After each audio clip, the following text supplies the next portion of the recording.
This is a video to talk about the pattern playing or the arpeggiator inside of the Music Nerd. And this is mostly put together so I have a reference to be able to come back to, but I'd also like to share what I've been doing. So I'm going to start just to show what it is. Start the game. Go ahead, and it's over here in the ARP button. And this probably changed to the word pattern player or something besides arpeggiators, because arpeggiators or arpeggios are one of the things you can play with this. You can do other stuff too. So you'll select a track. So you want whatever is going to happen on track one. Choose an instrument. So let's say grand piano. Then you select a pattern, and there's only one in here right now, ARP test. And then you can select the pattern to play, or you can select timing. This is note lengths. In the ARP test pattern, let me show that real quick. In the ARP test pattern, if I was to go look at the ARP test pattern, where that's stored is it's stored in something called the array of strings patterns. And so in here, if I look at here, you'll see something called ARP test, and it's this long string, and this long string is made up of triplets, basically. Let's see where it says over here. It says it says at the beginning 48, 48, 100, then 55, 48, 100. That is a 48. The first 48 is a MIDI note being played, and it is a 48. What is the number of the MIDI note? And for example, MIDI note middle C on a piano is MIDI note 60. So MIDI note 48 would be 12 steps lower, or the C below middle C. Then the next position is how long to play it for. So a quarter note or 16th note. And what that is, so the number there, which is 48 as well in this case, represents what's known as a MIDI tick. And there's 192 MIDI ticks in a measure. And since this is 4/4 time, that would mean 48 would be a quarter note. Then the last thing is 100, which is a velocity to play it at. So you could play the note, basically you can play a note for a length of time at a certain level or volume. And so then there's a whole bunch of them here because this is a string of notes. So this basically says play number 48, wait a quarter note, play 55, wait a quarter note, play 53 for a quarter note, and so on. So that's basically what's going on with this arpeggiator, or this arpeggio, or this pattern to be played. So I just wanted to, that's what's going on there. So what happens here is if I picked that from pattern, it would have played all those said 48 in there, but they could have been different lengths. The note lengths could have been different. So that would play it from that file or from that string. Or I could say, I don't care what's in the string. I just want to play it. Every note will be a 16th note instead of the quarter notes, for example, that are in there right now. So let's say from pattern and start the loop. So that's what's going on there. And so obviously typing this in would take forever, and you'd make many mistakes. So of course I wrote a program, or actually took a program I'd written a long time ago. I used to do a lot of MIDI programming, a lot of it back in the day. And this is kind of the standard MIDI program that I wrote, and I've reused it for many things. And basically what this is done is it's written in Ruby. And I wrote this when I originally was working on Sonic Pi about 8 or 9 years ago. And what it did is it basically knows how to read a MIDI file. And I don't know if you've looked at a MIDI file before, but let me go real quick and find a MIDI file. Let's just look at a MIDI file. Oh, shoot. Never mind. I don't want to play a MIDI file. I want to look at one. So let's open it with, doesn't matter, WordPad. And that's what a MIDI file looks like. So can't get much out of that, can you? No, you can't.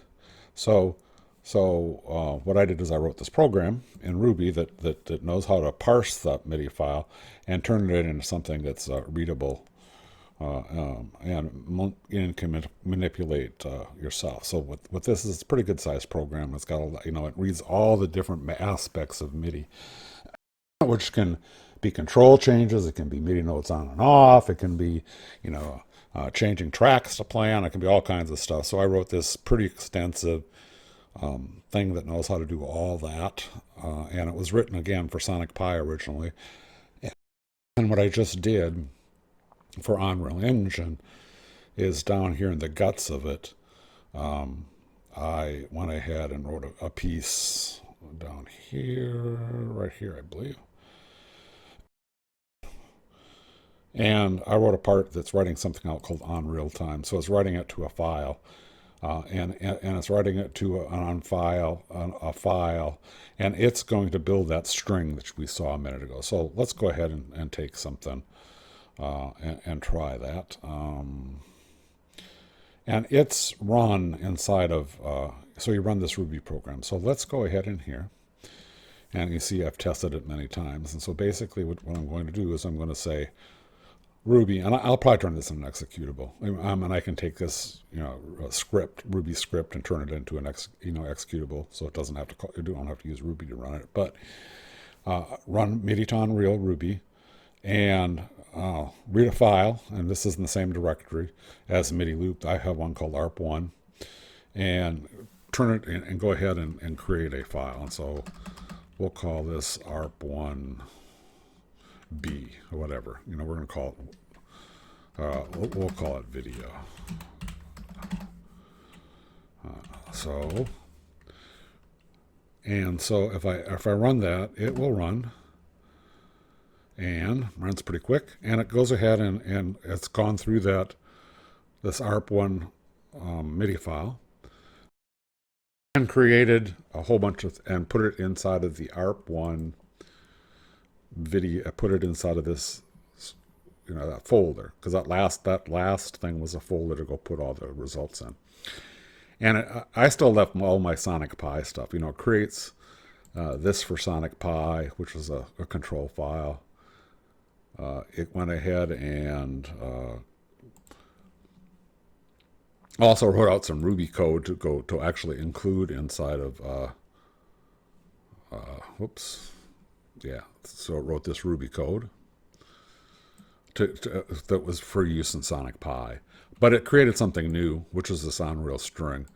So if I look at Unreal, this is it. So it created, basically, remember that string we just saw in there? It created that and put it in a file.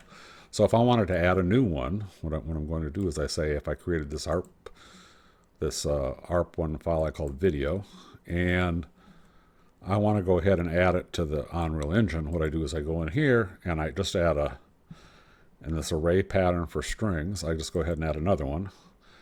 And we'll call this one video. It's just something there. And I want to go ahead and the thing I just created, let's select all. That's what selects everything. Copy it. And all I do is then just paste it in here. So that's what it takes to get a MIDI pattern in there, and really that's it. So that's kind of it, and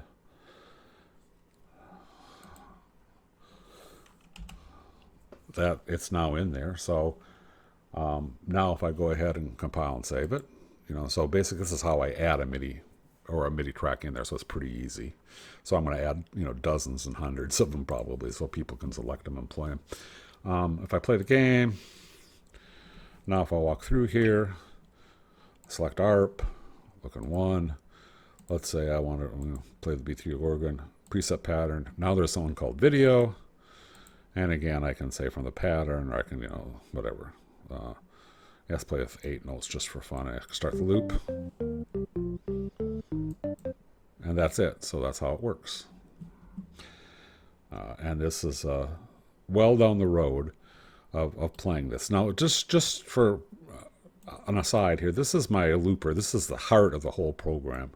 And I've highlighted different pieces in it. I've got a loop machine in here. I've got a pattern player in here. I've got the actual looper itself in here. This is what plays sample loops.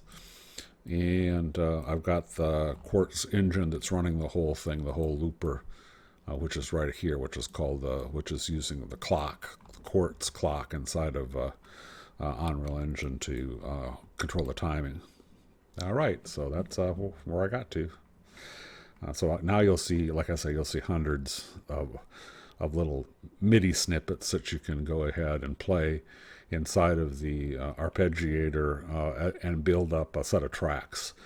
And I'll explain that later as the time. Like, for example, the whole thought process is one of the ways will be a whole list of things you can pick, but I'm going to categorize them into drum patterns, bass patterns, guitar patterns. So basically, it'll be like playing a looper, except you'll be playing MIDI patterns, and you'll also be able to take example MIDI patterns and change them inside of the game as well yourself. Because you want to change a couple of notes in the MIDI pattern, or you want to do something else, or you want to create a whole one from scratch. I'll have a MIDI or an arpeggiator or pattern maker editor as one of the screens.